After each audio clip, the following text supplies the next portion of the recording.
What is going on, guys? GregglesTV. These are TCL's newest sub 500 smartphones. They are the TCL 10L, TCL 10 Pro, and the TCL 10 5G. First, let's check out the TCL 10 Pro. Now, this is due to launch in the second quarter of 2020.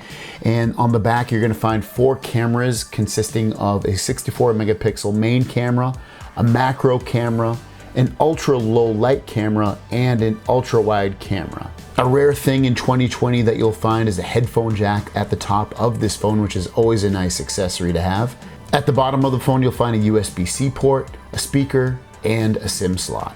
The phone also includes an in-display fingerprint sensor, rivaling many more expensive phones than this. Also, CNET is reporting that it runs a Qualcomm Snapdragon 765G processor, so it will be a mid-range device, and full specs and details will be unveiled at MWC next month. Other than that, just holding it in my hand, it did have some weight to it, showing that it did feel like a premium device. The phone feels like it probably has about a 6.1 or 6.2 inch display. And overall, in the time I was able to check it out, it felt smooth, and I was limited to only filming the home screens, and really that's about it.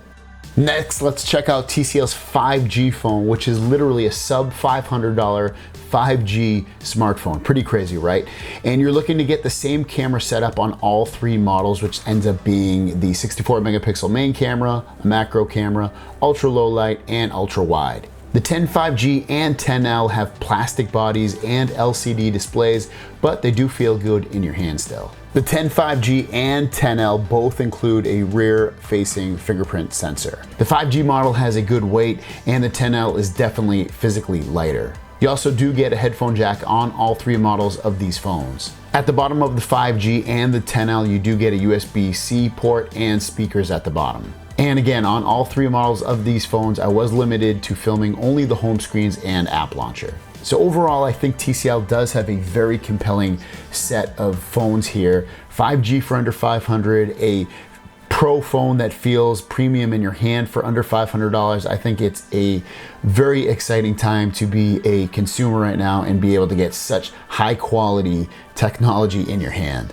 Thanks for watching. Let me know your thoughts on these phones in the comments down below, and I'll see you down the road. Peace.